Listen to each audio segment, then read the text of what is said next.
우리가 로마서 강의를 지난주부터 시작을 했는데요. 지난주 그 내용을 잠깐 정리를 하고 넘어가야 돼요. 지난주에 크게 5파트를 얘기했어요. 로마서의 전체의 개화를 얘기를 했고요. 두 번째는 종에 관한 얘기를 했습니다. 종이 갖는 의미. 그 다음에 세 번째는 사도로 택정을 받아 그래서 소명이 무엇인지를 얘기했어요. 소명.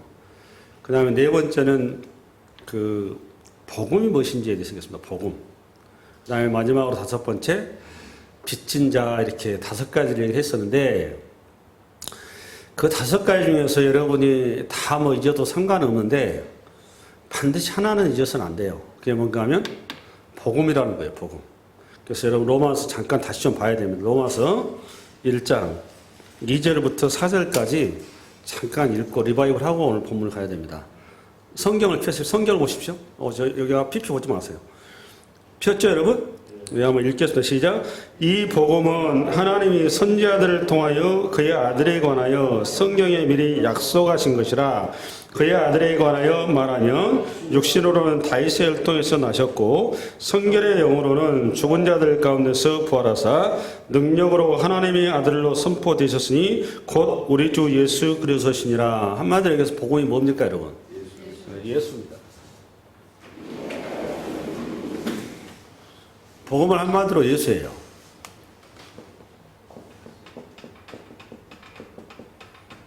바울이 복음을 예수 그리스도 정의를 내려놨습니다. 복음이나 요한계시록은 기쁜 소식 그 말인데, 그래서 그 구체적으로 왜 복음이 예수인지를 3가지를 들어서 설명해놨어요. 첫 번째는 구약의 선지자들을 통해서 하나님께서 이미 약속하신 분이라는 겁니다. 그리고 두 번째는 우리식으로 말하면 육신으로는 다윗의 계보를 따라서 육체를 입고 오신 분이라는 거예요. 성육신이셨다는 거고, 세 번째는 영적으로는 성결의 영으로, 그 말은 영적으로는 부활하사 하나님의 아들로 선포되었다라는 거거든요. 부활하사 하나님의 아들로 선포되었다 이 말은 하나님 나라의 상속자로 드디어 등극을 했다 그 말이에요. 아들이라고 하는 의미는 상속자 그런 뜻이거든요. 굉장히 중요한 이해입니다. 그 다음에 육체적으로는 다윗의 혈통으로 왔다 이 말은 다윗의 혈통으로 약속의 선지자를 통해서 예언의 성취과 동시에 이걸 성서신학적으로 반드시 놓치지 않아야 될 게 뭔가 하면 다윗이 갖는 인간적인 성격을 놓쳐서는 안 돼요. 다윗하고 여러분이 반드시 기억해야 될 게 밧세바 사건이라고 얘기를 했습니다. 인간은 근본적으로 뼛속 깊이 죄인이라는 거예요. 다윗의 혈통으로 왔다 그 말은 죄인인 인간 때문에 죄의 형상을 입혀서 왔다 그 말이에요. 그래서 그분은 인간의 몸을 입고 올 수밖에 없었다라는 걸 그렇게 표현한 거예요. 그래서 복음이라는 겁니다. 복음은 원어적인 해석은 기쁜 소식이 그런 얘기예요. 오늘은 왜 그 복음이 복음인지에 대해서 사도 바울이 추가적인 설명하는 거예요. 그래서 1절부터서 17절까지가 복음이 무엇이냐 하는 것에 대해서 사실은 설명해 놓은 거예요. 그러면서 오늘 본문을 들어가기 전에 조금 얘기 좀 할 게 있는데요. 여러분, 이신층의 신학이 오직 의인은 믿음으로 말미암아 살리라고 하는 이 본문이 제가 지난주에도 말씀드렸다시피 사도 바울의 특별한 교리가 아니라고요. 이게 신약성서의 특별한 교리도 아니에요. 구약의 원래 하나님께서 선지자를 통해서 이미 말씀하신 교리인데 사도 바울이 계시형이 열리고 나서 그게 이게 이신칭의효과라고 깨달아서 그거를 써놓은 것 뿐이에요. 이걸 마치 신약의 교리로 여러분 알고 계시면 굉장히 잘못하고 계신 겁니다. 그리고 이 로마서 1장 17절은 유대교에서 기독교로 갈라서는 중요한 본문이기도 합니다. 유대교와 기독교 갈라지는 중요한 본문이기도 하고 동시에 가톨릭과 개신교가 갈라지는 중요한 본문이기도 합니다. 특별히 개신교는 이 이신칭의 신학이 잘 정착화되어 온 신학이에요. 개신교 신학이. 그래서 개신교로 관련된 루터, 칼빈, 웨슬리 수많은 이 신앙의 거장들이 이 본문에 근거해서 자신의 신학을 정립을 해갔다는 걸 놓쳐서는 안 됩니다. 동시에 저와 여러분이 오늘 이신칭의 신학을 잘 정해 놓으셔야 앞으로 이어질 로마서 강의에 대해서 그게 여러분 것이 되는 거예요. 그러니까 오늘 설교가 굉장히 중요하다는 거죠. 예, 그래서 오늘 본문을 얘기할 텐데 이걸 여러분 잘 정리해 두셔야 됩니다. 예. 여기 이신칭의 신학은 알다시피 우리가 수도 없이 얘기를 들었습니다만 1517년 10월 31일 날 루터가 종교개혁의 단초가 되는 95개 조항을 만성절 하루를 앞두고, 만성절이라는 게 뭔가 하면 카톨릭에서 성인들을 기념하는 절기예요.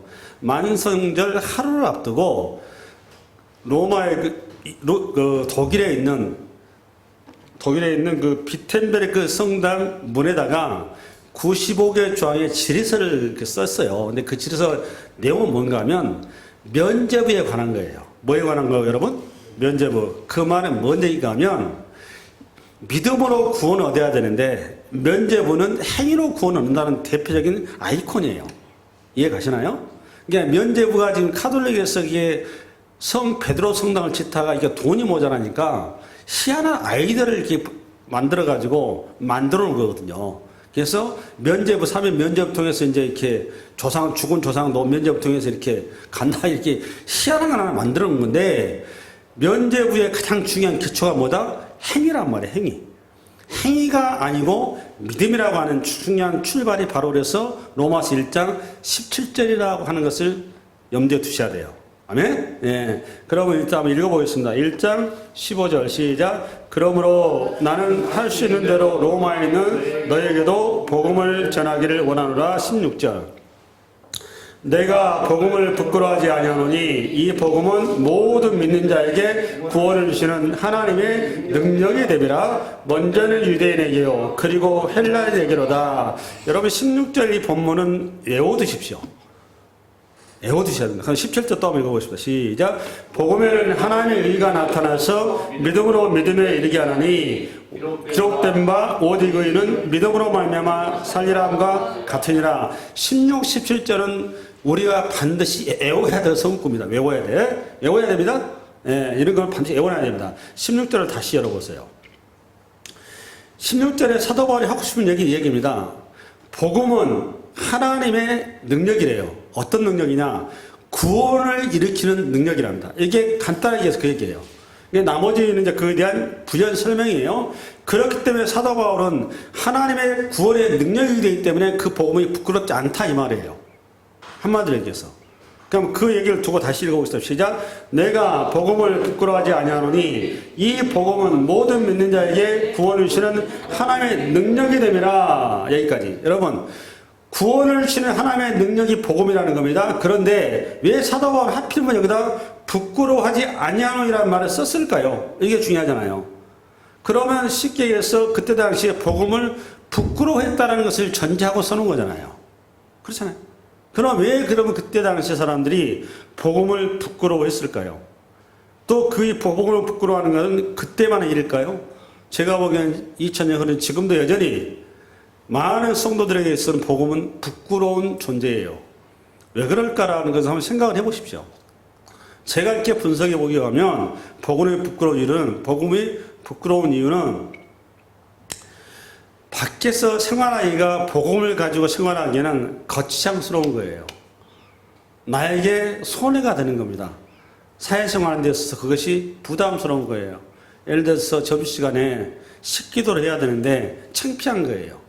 그것을 드러내기가 자기 스스로 떳떳하지 못한 겁니다.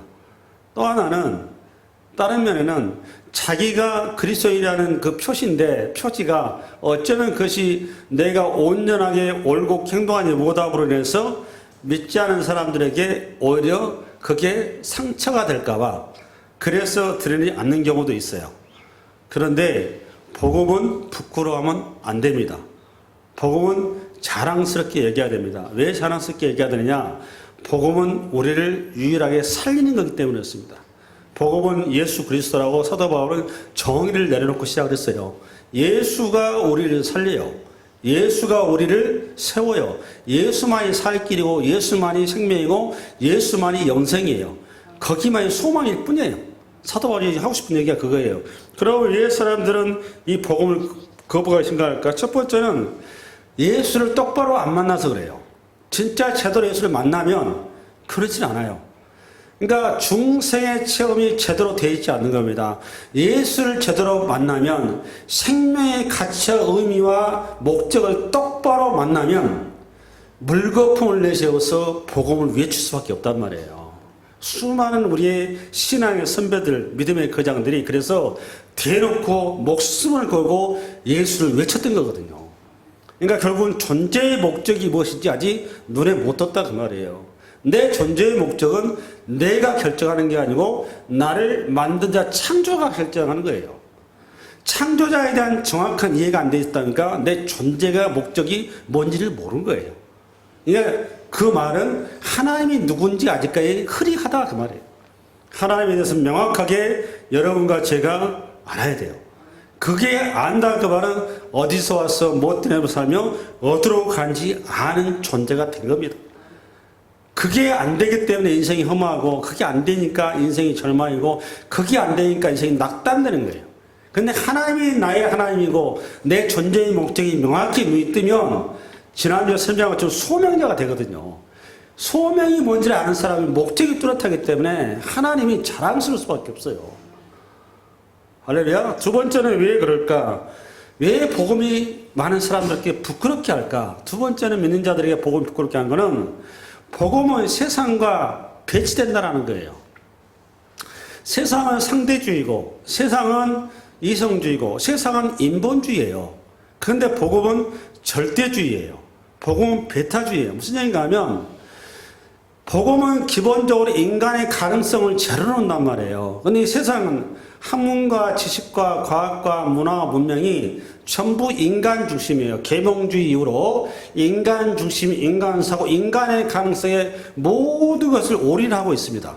맞죠? 우리의 모든 세상은 인간의 가능성과 인간의 역할에 모든 것을 올인을 한단 말이에요. 그런데 성경은 인간의 가능성과 인간의 모든 올인한 것을 그걸 제로로 놓는단 말이에요.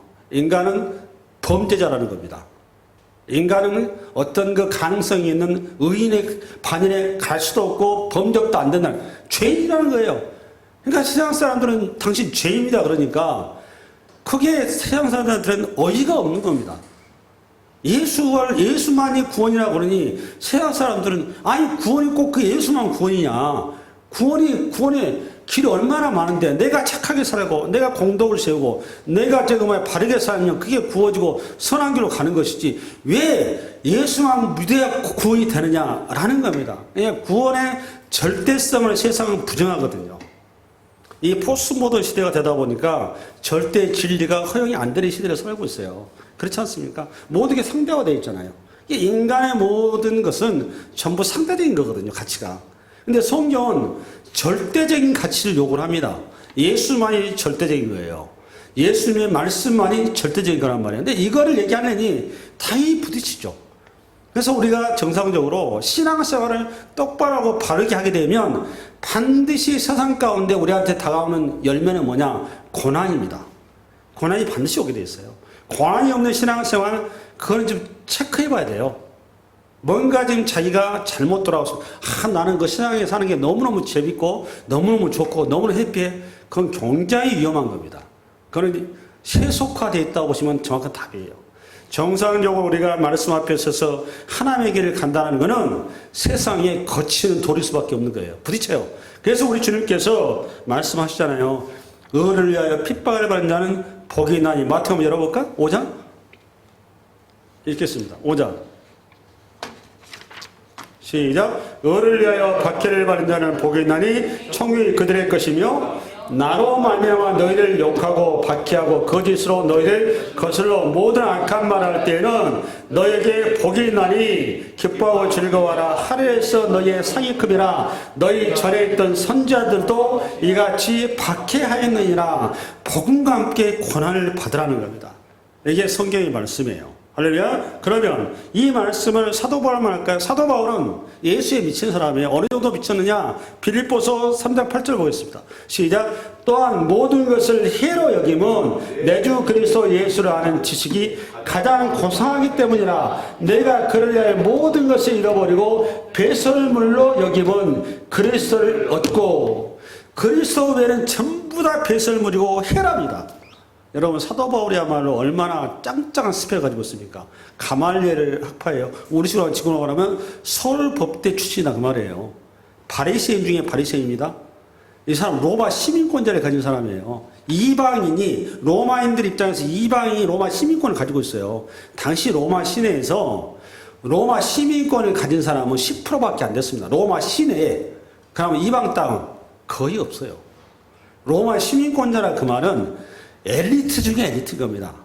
이거를 로마의 그 본토인도 아닌 유대인 시민권을 가졌다? 그거는 지금 이제 설명을 제가 안 해서 그렇지 엄청난 겁니다. 엄청난 거. 그런 대단한 사람인데 예수를 만나는 순간 그 모든 것들이 배설물이었다고요. 여러분, 이런 고백이 여러분이 나올 수 있을까요? 저는 여러분의 그런 고백이 나왔으면 좋겠어요. 우리가 세상으로 차있고 복음이 없으면 우리의 스펙을 잘하게 됐어요. 내 가진 물질, 내 가진 재능, 내 가진 지식, 내 가진 스펙을 가지고 자랑하고 그걸 드러내다 보니까 다른 사람들 상처를 준단 말이에요. 그런데 예수는 자랑하면 자랑할수록 다른 사람들을 살리고 다른 사람들을 지켜 세우는 거예요. 그래서 예수가 복음인 거예요. 모든 사람한테 공통적으로 다 동일하게 다 살리고 세우는 거란 말이에요. 그게 예수가 복음이에요. 이 예수를 사도 바울만 이렇게 전했느냐? 그렇지 않습니다. 야고보 사도도 우리한테 정확하게 얘기를 합니다. 예수를 자랑하라고. 야고보서 읽겠습니다. 시작. 낮은 형제는 자기의 높음을 자랑하고 부하는 자는 자기의 낮아짐을 자랑할지니 이는 그가 풀의 꽃과 같이 지나감이라. 낮은 형제는 구절 다시 봐볼까요? 낮은 형제는 자기의 높음을 자랑합니다. 여기 자기의 높음이 뭘까요? 낮은 형제다 그 말 우시고 말하면 아무것도 없는, 자랑할 것이 없는 그런 말이에요. 그런데 자기 그 자랑할 것이 없는 사람이 내세울 게 뭐가 있을까요? 예수 그리스도를 얘기하는 겁니다. 우리가 예수를 가졌다 그 말은 모든 것을 다 가졌다 그 말이에요. 그런데 뭐 그것 때문에 지금 내가 없는 거 가지고 내가 뭐 어쩌고 뭐 이렇게 별볼이 없는 현실의 문제를 가지고 왜 그걸 가지고 위축되냐 그 말이에요. 정말로 우리가 잘할 거는 예수고 예수가 가장 최고의 가치고 부고 가장 자랑이라는 겁니다. 야고보 사도의 얘기입니다. 동시에 10절에는 뭐라 그러냐? 높은 자들은 조심하라는 겁니다. 자기가 가진 물질과 재능과 지식을 그걸 자랑할 것을 하면 안 된다는 거예요. 그거는 배설물에 불과하다는 거예요. 그러니까 예수 만난 사람들은 근본적으로 하나님의 그 가능성, 하나님의 은혜, 하나님의 구원의 능력에 눈을 뜨기 때문에 이런 고백이 가능한 거예요. 그래서 사도 바울이 목회라는 중에 가슴 아픈 사연이 참 많아요. 그 내용이 디모데서에 우리를 통해서 잘 전해오는데 그중에 대표적인 게 뭔가 하면 바울이 감옥에 들어가지 않습니까? 이 복음 때문에 감옥에 들어가는데 바울이 감옥에 들어간 것을 가지고 그거를 박수 치는 사람들이 있고 배교자들이 생겨나요. 바울이 감옥에 들어가니까 예수 믿었는데 이렇게 잘 돼야지 이렇게 감옥에 들어가나? 이렇게 된 겁니다. 그래서 사도 바울을 다 외면에 이렇게 한단 말이에요. 그 마음 속에는 복음이 부끄러운 거예요. 바울이 그걸 지적하는 게 디모데 후서 1장 8절이네요. 디모데 후서 1장 8절 시작. 그러므로 너는 내가 우리 주를 정언함과 또는 주를 위하여 갇힌 자 된 나를 부끄러워하지 말고 오직 하나님의 능력을 따라 복음과 함께 고난을 받으라. 그러면서 사도 바울이 한 예화를 들어줘요. 오네시모로 얘기를 해주는데 1장 16절 한번 열어봐. 디모데후서 시작. 원컨대 주께서 오네시모의 집에 긍휼을 베푸시옵소서. 그가 나를 자주 격려해주고 사슬에 매인 것을 부끄러워하지 아니하고 오네시모로는 주변에 많은 사람들이 사도 바울을 떠나가고 복음을 부끄러워서 떠나가는데 오네시모로는 끝까지 믿음을 지켜서 사도 바울을 계속 방문해서 사도 바울을 위로해 줬다라는 겁니다. 여러분도 그런 은혜에 참여하시기 바랍니다. 예, 복음을 우리가 자랑스럽게 생각해도 이 복음 왜 자랑스럽게 생각하냐? 오늘 사도 바울이 분명히 정의를 내렸어요. 복음에 뭐가 있으니까? 생명이 있고 구원이 있고 영생이 있고 복음이 우리를 살리는 거기 때문에 그 얘기를 한 거예요. 복음이 우리를 살린다는 어느 이 땅에 그 무엇이 죽은 자를 살립니까? 철학이 살립니까? 지혜가 살립니까? 도덕이 살립니까? 돈이 살립니까? 무슨 지위가 살립니까? 이 땅에 아무것도 죽은 생명을 살리는 아무것도 없어요. 종교도 못 살려요. 종교도. 오로지 살리는 건 뭐밖에 없다? 예수밖에 없어요. 복음밖에 없다고요. 복음이신 예수만이 살린다는 거예요. 그래서 우리를 궁극적으로 영생을 주기 때문에 복음이 뭐다? 구원이라는 겁니다. 그런데 그 복음이 구원일 수밖에 없는 이유를 구체적으로 로마서 1장 17절에 정확하게 얘기를 해줍니다. 왜 복음이 왜 능력인지, 왜 복음 능력인지를 시작. 복음에는 하나님의 의가 나타나서 믿음으로 믿음에 이르게 하나니 기록된 바 오직 의는 믿음으로 말미암아 사지람과 같으니라. 여기에 보면 복음에는 하나님의 의가 나타나서 여기까지 해야 될 것 같습니다. 그러니까 왜 복음의 능력인가 하면 복음에는 뭐가 나타난다고요? 하나님의 의가 나타나서 능력이다 그 말이에요. 이게 그래서 복음이 하나님의 구원의 능력이다 그 말입니다. 뭐 때문에? 하나님의 의가 나타나서 이것이 우리를 구원한다 그 말이에요. 그래서 복음의 능력이다 그 말이에요. 그러면 이 의라는 단어에 대해서 좀 여러분과 좀 나눠야 되는데 오늘 여러분 이 말씀은 잘 기억을 해 두셔야 됩니다. 오전에 설교하다가 여기서 질문이 쏟아졌어요. 설교 시간에. 네, 설교 지금 얘기할 테니까 궁금하시더라도 그냥 잘 정리해 놓으셨다가 설교 끝나고 질문해 주시면 고맙겠습니다. 아멘? 예. 그러면 왜 이제 이 의라고 하는 것은 이 의는 도덕이나 윤리나 어떤 정서적인 그런 단어가 아니에요. 우선 이것부터 빨리 잡아야 돼요. 이것이 이제 영어로 righteousness라고 해서 옳다 이렇게 돼 있죠. 옳음, 바름, 뭐 이렇게 정직한 이런 뜻으로 이야기 딱 좋은데 이 의라 이 말은 이런 도덕이나 윤리적인 그런 뜻이 아니에요. 요거는 의라 이 말은 관계의 개념입니다. 무슨 개념?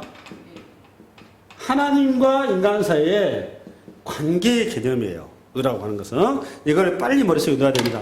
예를 들어서 이런 거예요. 창세기 6장에 보면 노아는 당대에 뭐라? 의인이라. 여러분 노아가 뭐 때문에 의인이라는 호칭을 들었을까요? 다른 사람보다 술도 안 마시고 담배도 안 피고 도둑질도 안 하고 윤리적인 도덕적으로 그런 어떤 그런 그 사회적인 어떤 규범상의 어떤 관점에서 의인이라고 얘기했을까요? 아니란 말이에요. 그때 당시에 노아는 전부 그 땅의 인생들이 하나님에 대한 믿음을 갖지 않는데 노아만이 하나님에 대한 믿음을 가지고 하나님의 말씀을 따라 순종하며 방주를 지어서 그래서 노아를 당대의 의인 그런 거예요. 창세에 가면 이게 그대로 또 올라와서 우리 믿음의 조상이라고 하는 아브라함이 나온단 말이죠. 아브라함 하면 언약의 당사자죠. 특히 아브라함 언약을 특히 3개를 맺었어요. 12장에 자손과 땅에 대한 언약을 맺었어요. 15장에 가면은 횃불 언약이라는 게 나와요. 그 다음에 17장에 가면 할례 언약이 나와요. 이게 3번이 나오죠. 근데 하나님께서 아브라함과 의로 여긴 장면이 언제 나오는가 하면 15장에 나와요. 15장에 가면 횃불 언약이 동불에 반을 잘라놓고 주님께서 일방적으로 지나가시면서 언약을 맺으면서 아브라함이 하나님을 믿음의 일을 의로 여겼다 됐단 말이에요. 그러니까 하나님이 뭐하며? 믿음에. 하나님 앞에 뭘 행위를 해서 한 게 아니라 하나님을 믿으니까 그걸 의로 여겼다 그 말이에요. 그러면 이제 눈치 빨리 채셔야 돼요. 성경이 말하는 의라는 게 뭘까요?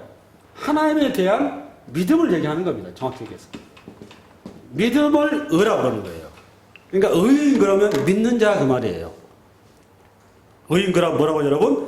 믿는다. 잠언에서도 의인과 악인이 나오지 않습니까? 거기도 마찬가지예요. 거기 의인과 악인의 표현은 도덕과 윤리 기준으로 써놓은 게 아니에요. 거기 의인이라고 하면 믿는 자는 이 말이고 악인은 믿지 않는 자는 그 말이에요. 이렇게 딱 구별하면 제일 좋습니다. 그럼 오늘 여기에서 여러분이 여기까지 됐다면 이제 또 붙들어야 될 게 뭔가 하면 이거예요. 우리가 구원을 얻는다 했을 때 구원을 얻는 조건이 뭐냐 그 말입니다. 이게요. 저와 여러분이 예수를 믿으면 구원을 얻는다고 그러잖아요. 예수를 믿으면 왜 구원을 얻을까요? 이거에 대한 해답을 가지고 계셔야 돼요. 오늘 사도 바울이 그 답을 준 겁니다. 복음이신 예수에게서 지금 뭐가 나왔답니까? 하나님의 의가 나왔다 그 말이에요. 그래서 로마 3장에 가면 하나님의 의가 나타났으니 그래서 그거는 예수 그리스도다 이렇게 정의를 딱 내려놓습니다. 그러면 이 구원하는 조건이 뭐가 있어야 되는 거죠? 하나님의 의가 있어야 되는 거예요. 우리가 구원을 얻으려면 뭐가 있어야 된다고 여러분? 하나님의 의가 있어야 되는 거예요. 인간의 의나 이 땅의 의나 땅의 의나 종교의 의나 철학의 의나 어떤 지식의 의가 아니라 하늘에서 내려온 하나님의 의만이 유일하게 우리를 구원하고 살리고 영생의 길을 열어놓는다 그 말이에요. 그게 우리가 구원하고 올 수 유일한 길은 뭐라? 하나님의 의 때문에 이것 때문에 구원하고 얻는 거예요. 뭔 소린가 이거예요. 다음에 우리가 하나님 앞에 벽보자 심판 때 서잖아요. 그죠? 그때 갔을 때 하나님 우리한테 물어요. 너가 왜 구원함 받을 수 있냐라고 물어보면 저에게는 하나님의 의가 있습니다 라고 여러분이 고백을 해야 되는데 이 하나님의 의가 어디서 난 건데 이렇게 질문한단 말이에요. 그 하나님의 의가 어디서 났는데 이렇게 나오면 예수 그리스도께서 십자가에서 이뤄놓으신 그 의를 내가 차용했습니다 이렇게 나와야 됩니다. 예수 그리스도께서 십자가에서 이뤄놓으신 그 의를 내가 빌려 쓴 거다 그 말이에요. 이해가셨나요? 우리가 예수를 고백한다 그 말은 예수로 인해서 구원받는다 그 말은 예수 그리스도께서 십자가의 제물이 되셔서 십자가에서 이루어 놓으신 하나님의 의를 그분이 가지고 있는데 그 의를 내가 빌려 쓴 거다 그 말이에요. 그 예수님께서 예수님을 부르는 자에게 그 의를 빌려준다고요.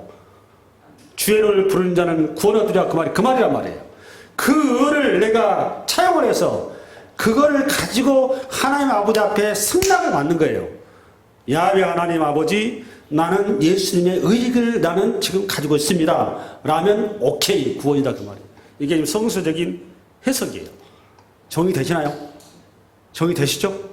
네, 그럼 여러분 이제 하나님의 의가 뭔지 되셨죠? 하나님의 의는 그래서 인간의 의하고는 근본적으로 본질적으로 틀린 거예요. 인간의 의는 인간의 정의는 인간의 진리는 상대적인 거란 말이에요.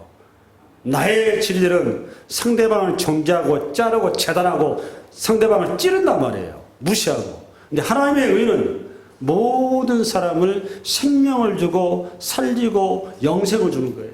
절대 의기 때문에.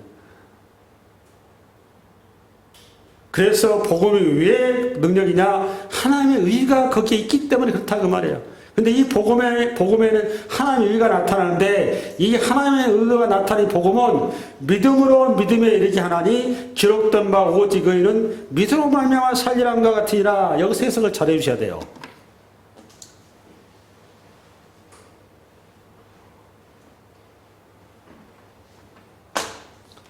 하나님의 의를 나타나는데 그걸 어떻게 우리가 오느냐?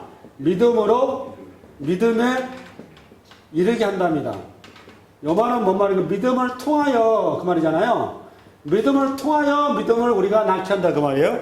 그러면 요걸 이렇게 요걸 좀 더 풀어주면 이런 거예요. 우리가 믿음을 통해서 이해를 하는 것이지 이해를 통해서 믿는 건 아니에요. 다시 한번 믿음을 통해서 우리가 이해를 하는 것이지 이해를 통해서 우리가 믿는 건 아니에요. 그러면 도대체 성경이 말하는 믿음이 뭘까? 이것 때문에 이제 풀어가줘야 되거든요. 로마서에서 사도 바울은 믿음의 반대말을 뭘로 얘기했냐면 로마서 3장 27절에 나오는데 율법의 행위를 얘기하고 있어요. 율법의 행위를 믿음의 반대말로 정의를 내려놨어요. 그러면 믿음의 반대말은 뭐가 된 거죠? 행위가 되는 것이에요. 율법이 되는 거고. 그런데 이걸 히브리 기자가 좀 더 여러분한테 이해를 쉽게 해놨어요. 히브리 10장 1절 한번 봐보겠습니다. 히브리 10장 1절. 10장 1절 시작. 믿음은 바라는 것들의 실상이요 보이지 않는 것들의 증거니. 이걸 잘 생각을 해보실래요?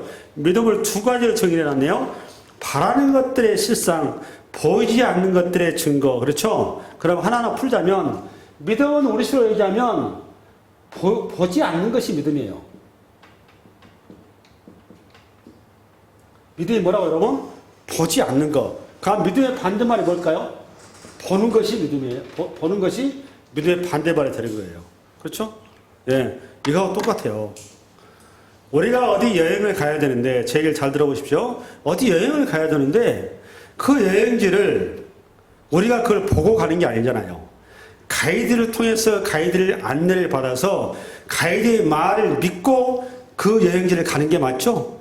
그거는 보고 가는 게 아니라 믿고 가는 거예요. 누구를 믿고 가는 거죠? 가이드의 말을 믿고 가는 겁니다. 만약에 가이드를 못 믿으면 못 가는 거예요. 가이드를 믿기 때문에 그 믿음이 결국 우리를 목적지에 도달하게 한다 그 말이에요. 내가 병이 났는데 수술을 해야 돼요. 수술할 중병이 걸렸어요. 그러면 의사가 나에게 와서 설명을 할 거예요. 이렇게 해서 수술을 해야 된다. 그러면 여러분 칼을 대야 되는데 의사에 대한 믿음이 있어야 그 의사한테 내가 맡길 거 아닙니까? 의사를 못 믿으면 내 수술을 못 하는 거예요. 의사를 믿고 갔더니 그게 수술해서 치료가 된 거라 그 말이에요. 아멘? 믿음이 그런 거예요. 믿음은 바라는 것들의 실상이요 보지 않은 것들의 증거니 그 말이 그런 얘기를 하는 거다 그 말이에요. 그러면 이걸 이제 우리 성경으로 들어가 조금 예언 하나 좀 더 드려볼게요. 이스라엘 백성들이 가데스바네 민수기 14장에 가데스바네에서 가나안의 정탐꾼을 파견을 하죠. 신명기하고 엮어서 딱 봐보면 정탐꾼을 파견하고 제안한 사람이 모세가 아니었었어요. 누가 그걸 제안한가 하면 이스라엘 백성들이 모세한테 제안을 해요. 우리 여기까지 문 앞에 와 있는데 이제 좀 한번 가봐야 되는 거 아닙니까? 가서 어떻게 지금 보고 갑시다. 이렇게 해서 마지못해서 모세가 수납을 합니다. 그래서 12명의 정탐꾼들이 거기를 정탐을 하게 되죠. 정탐을 해서 결과가 10대 1로 결과가 나왔어요. 그렇죠? 그러면 여기 중요한 게 있어요. 이 정탐하겠다는 그 의도가 뭐냐 그 말이죠. 오늘 본문과 관련해서 12명의 정탐꾼들이 모세한테 우리 가나안을 정탐을 하고 들어가야 되겠다. 이 말의 중요한 그들의 의도가 뭐죠? 우리는 거기를 보고 가겠다 그 말이잖아요. 그러니까 뭐에 대한 포기인 거죠 여러분?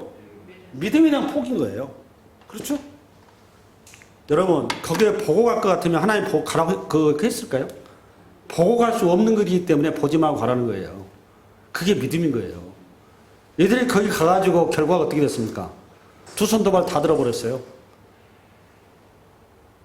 모세 선지자님 우리 가면 뼈도 못 추리겠습니다. 이렇게 된 거잖아요.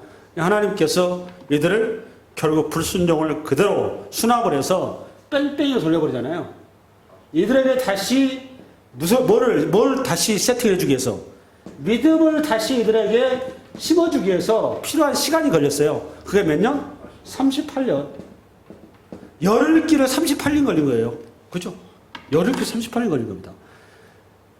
그래서 이걸 우리 신학적인 용어로 낭비 그러는 거예요. 낭비 안 하면 될 거. 우리 인생도 마찬가지입니다. 하나님께서 믿음으로 가라는 길은 그냥 보지 않고 가는 거지 확인하고 가는 거 아니에요. 할렐루야? 그러고 나서 믿음이 38년 동안 하나님께서 이들을 믿음이라는 무기를 장전시켜주고 나서 이제는 여호수아를 통해서 가나안 땅에 들어가잖아요. 여리고 성이라는 엄청난 그 시대에 거기 최고의 성이에요. 그거를 전쟁을 앞두고 하나님께서 느닷없이 할례를 하라고 그러잖아요. 여러분 할례가 뭔지 아시잖아요. 자기 선조들이 이미 할례가 무엇인지 할례를 무기 삼아서 재미도 봤단 말이에요. 창세기에. 할례라면 그게 어떤 세상이 벌어졌는지 그거 무장해제예요. 아니 전쟁 코앞에 나도 무장해제하라 그 말이 우리 하나님이. 그럼 여러분 하겠습니까? 아마 가나안 정탐꾼 여상한 같으면 죽었다 깨도 안 해요. 근데 그걸 수납을 한단 말이에요. 더 웃기는 건 뭔가 하면 여리고성은 세상에 하루에 성경책 들고 하루에 한 바퀴 돌라는 거예요. 일주일 동안 성경책을 들고 하루에 한 바퀴씩 일주일 동안 돌라는 거예요. 여러분한테 가능하겠습니까? 여기 정신병자라 가능한 거예요, 사실은. 말도 안 되는 얘기 한 겁니다, 사실 이게. 이거는 믿음으로 가는 길이란 말이에요.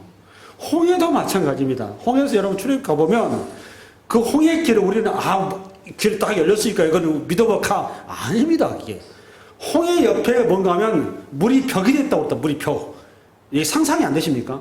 그 깊이가 현대 과학이 하면 가장 낮은 곳이 200m랍니다. 그 200m의 수직이 벽이 돼 있단 말이에요. 물이 벽이. 여러분 그걸로 지나가면 하하하 이렇게 지나갈 수 있겠습니까?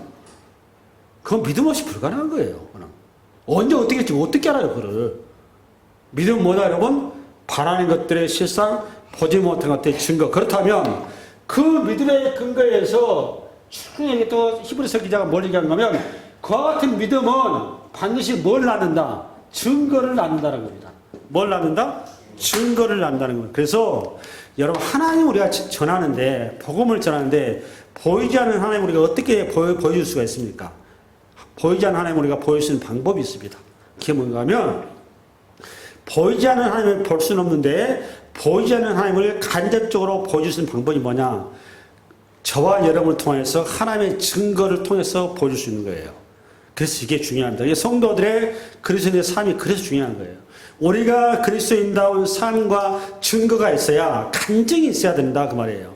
그 증거와 간증이 믿지 않은 사람들에게 하나님을 보는 통로가 되어서 그게 뭐가 된다? 구원의 놀라운 통로가 된다 그 말이에요. 거기 우리가 지금 부름받았다는 겁니다. 할렐루야. 그 은혜가 여러분에게 있기 바랍니다. 이어서 우리 로마서 다시 넘어갑니다. 믿음으로 믿음에 이르한단 말이 그 말이에요. 그 다음에 다시 읽겠습니다. 시작. 복음에는 하나님의 의가 나타나서 믿음으로 믿음에 이르게 하나니 기록된 바 오직 의는 믿음으로 말미암아 살리람과 같으니라. 다시 한번 사도 바울이 반복해서 오직 의는 믿음으로 말미암아 살리라. 믿음만이 유일한 살길이라는 거잖아요. 행위가 아니고 우리의 노력이 아니고 우리의 근거가 아니라 오직 모든 구원의 기초와 근거와 출발과 그 시작과 끝은 오로지 은혜라는 겁니다. 오로지 은혜. 다시 한번 강조하는데 요 오직 의는 믿음으로 말미암아 살려서 오직이라는 단어는 번역자가 오버해서 써놓은 거예요. 요거는 원문에는 없어요. 의는 믿음으로 말미암아 살리랍니다. 근데 요 본문이 하박국에 나오죠. 하박국의 2장 한번 열어볼까요? 하박국 2장 한번 읽고 시작. 보라 그의 마음은 교만하며 그 속에서 정직하지 못하나 의인은 그의 믿음으로 말미암아 살리라. 이걸 그대로 갖다가 쓴 거예요.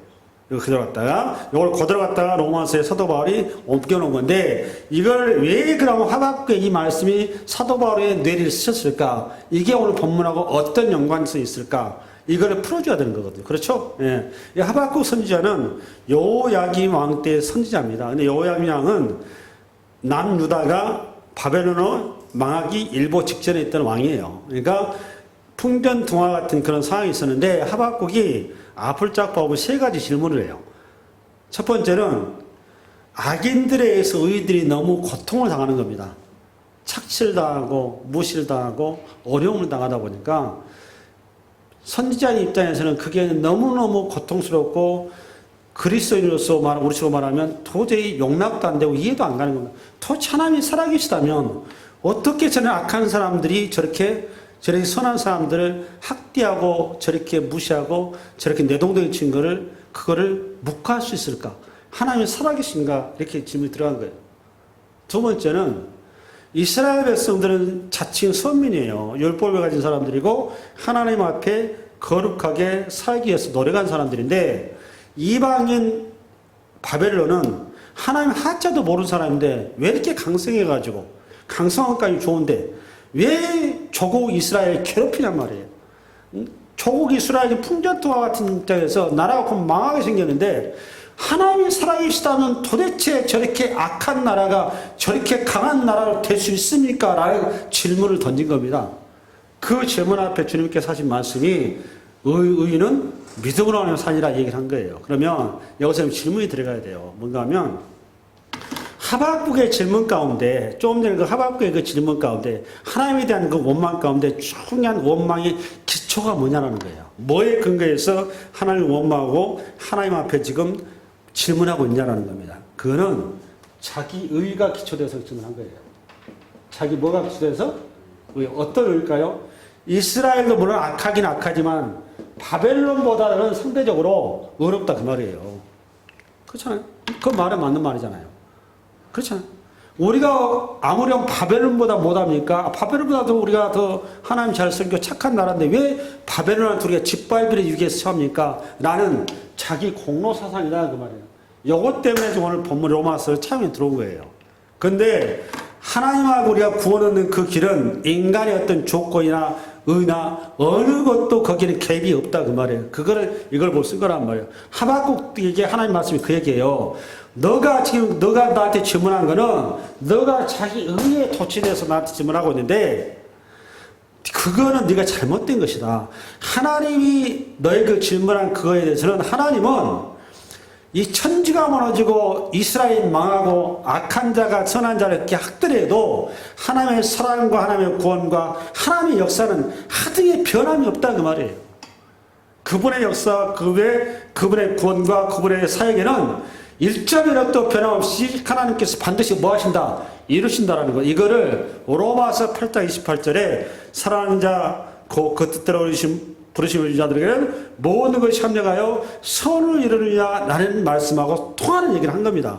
이걸 좀 여기를 가지고 오늘 여러분 추가적인 좀 메시지를 여러분한테 주고 싶은데 뭔가 하면